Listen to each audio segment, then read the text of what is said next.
How's it going, guys? So this is an update on my 75-gallon. As you can see, there is no more pike cichlids.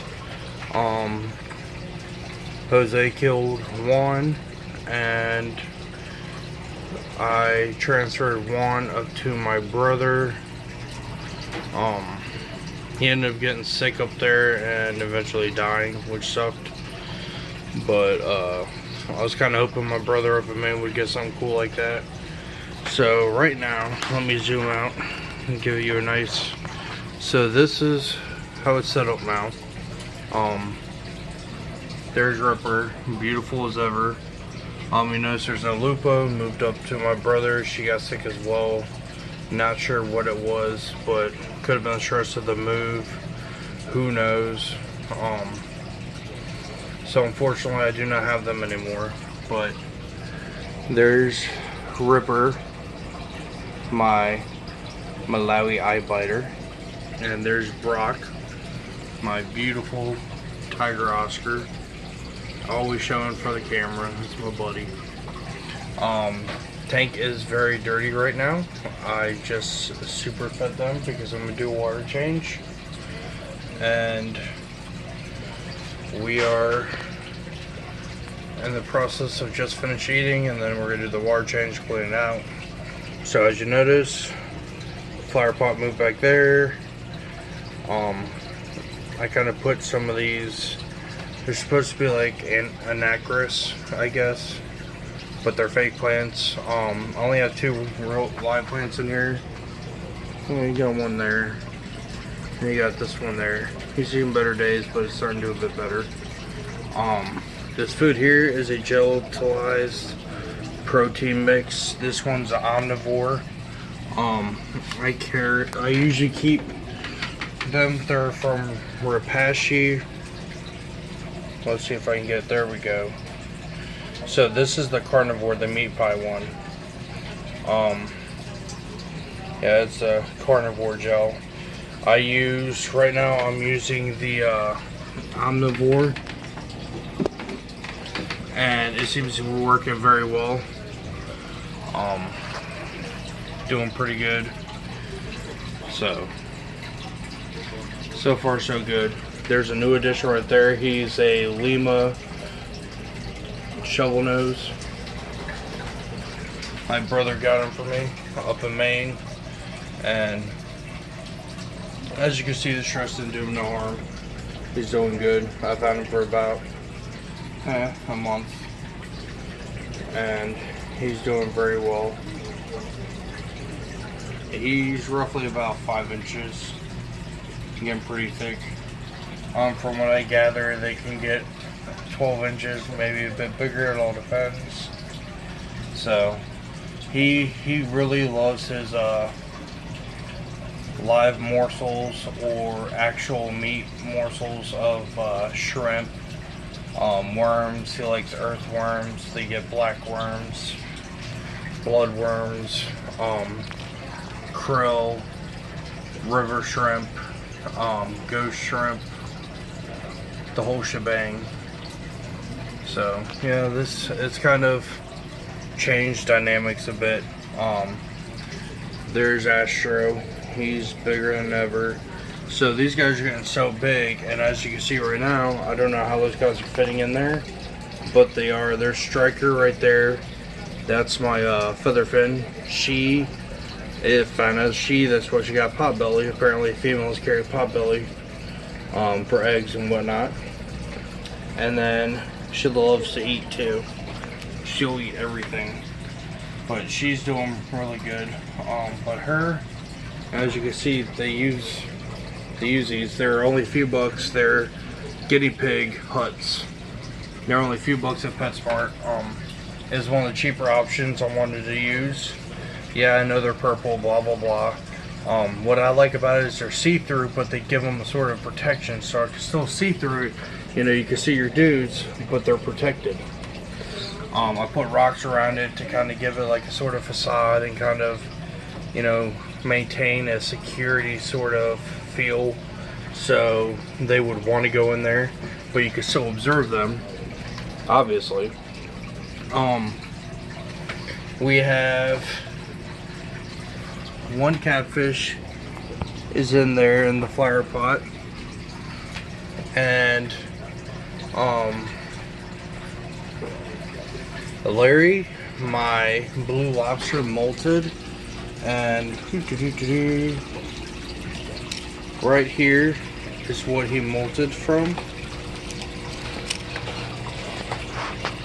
So let's see if we can get it better. Yeah, he molted. That's what was left of it. Well, I went through the tank looking, cannot find him. So the only thing I think is he molted and somebody took advantage of that. I don't think it was Brock, but I think it was one of my channel cats. You can see how big they are. That's not a gash, that's just a little scratch from the teeth because he's stupid and keeps putting himself in there for some reason. He thinks he can fit and he can't. There's a small sunfish. I think he's a little bluegill. I'm not quite sure because he's stressed so he doesn't show his colors. But I'm not quite sure. Brock always got to be up in the mess. But yeah, everybody's doing pretty good. So yeah, we're all doing all right. They are feeling frisky. Astro eats everything that hits, and he's growing. Obviously, I mean, look at that. Look at that right there. That gives you a clear indication of his size. I mean, I know a lot of people say this is probably gonna say this tank's overstocked. Yes, I know it is. That's right now. Everything's kind of blooming and they're growing so fast. It's mainly catfish because if it was just Brock, 75 gallons would be fine. But it's mainly the catfish, and so what my plan is I'm gonna get a 150. Yeah, there you go. Look at Ripper showing his beautiful colors. Ever since I removed Lupa, he has turned into such a pretty fish. His finish looks a lot better. When I got him, he's pretty beat up. I got him, yeah, about a year ago, and he was pretty beat up. Damn it, come on, Brock. He was pretty beat up. He had his missing scales, scratches everywhere. He still has some marks on his fins, but his fins are long and pretty now. They look so much better. So yeah, he's doing very good. Brock's doing awesome. He's, you know, Brock got me center attention. He's my focal point of this tank, obviously. He is the dude, the master. Just to show you how big his damn fish is getting. So that shows you how big he is now. I mean, easily. He's towards the back of the tank. So that kind of gives him a false sense of how big he really is, but the dude is getting massive and he's so pretty. I love his colors. Right now he's full. He loves the gel premix that I make. This is what it comes in. This is what I put them in. I mold them. This is a failed mold. First time using this mold. They're supposed to look like fish. Doesn't work out very well, but yeah, they're looking very pretty. So the goal is to eventually get a 150 and put these guys in there. Yeah, you can see Ripper's feeling his Wheaties, chasing that bluegill. Since I put that bluegill in there, he was oof. And the other two bluegill are chopped up and are being used to feed these guys. That's why they're not in here anymore. They got two rambunctious, and I have to say those guys are definitely like the piranhas of North America. Anything would touch that surface, bam. Fingers, bam. I mean, both my sons got bit. Like, they were just relentless. So they're frozen, chopped up for bait and food for these guys. So it happens. But I mean, those guys were wild caught anyways. We domesticated them, but yeah, that's the update. So these guys are not going to be here forever. Here in the next couple months, I'll be getting a 150 gallon and setting these zoos up the right way and get them all that space they need and functioning. Look, he went in there. Let's see who comes out. Because the channel cats like to go in there, they'll wrap themselves up like in a coil around here. Look, Striker, she just likes to. Oh yeah, he's in there. I don't know if you can. Yeah, you can see his tail flopping around. And the top of this, you're not gonna be able to see. Let's see.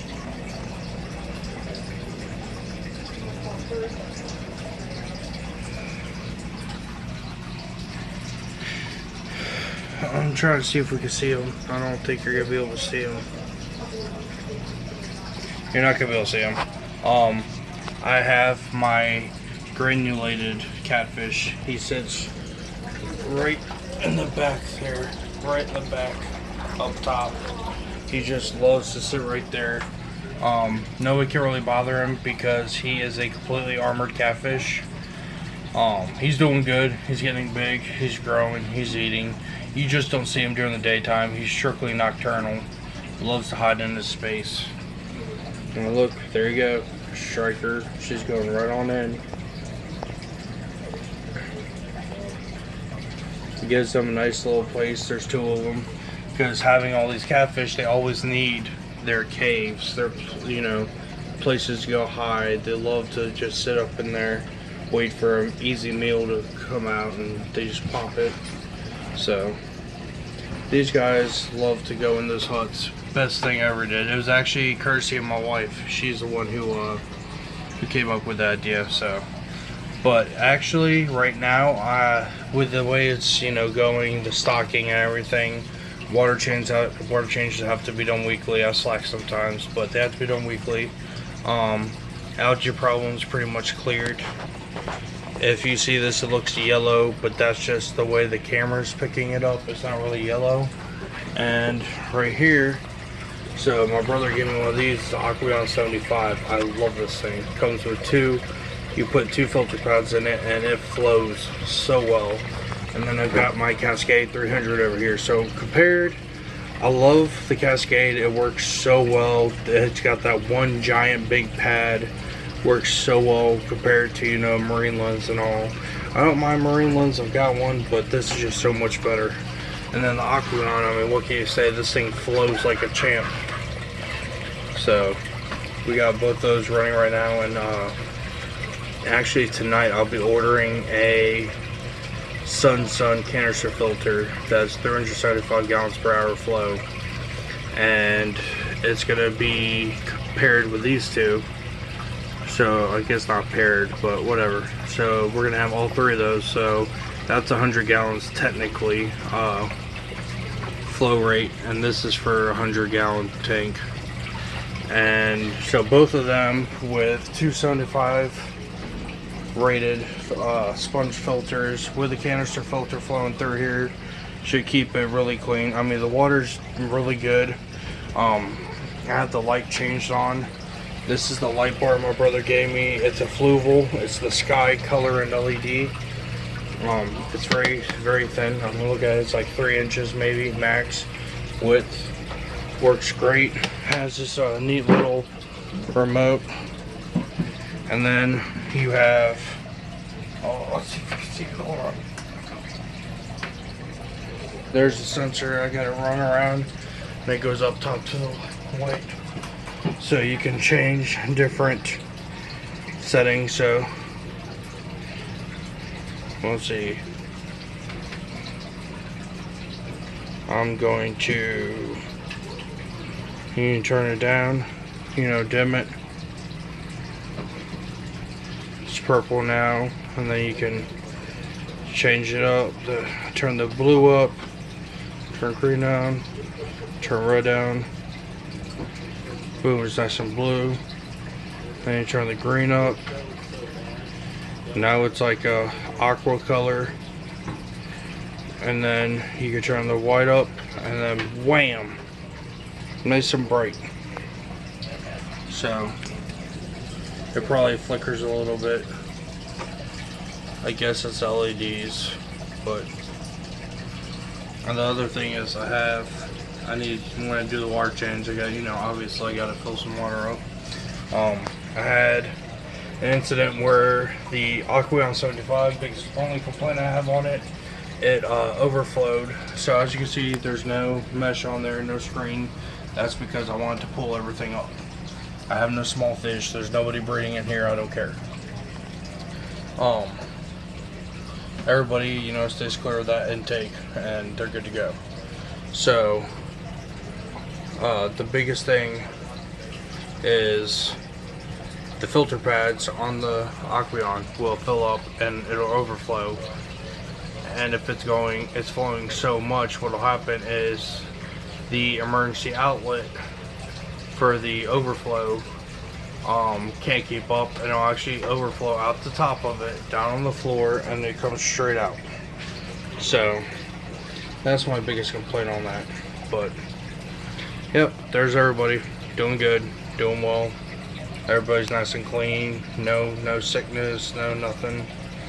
So yep, and I'll give y'all an update after I clean this tank.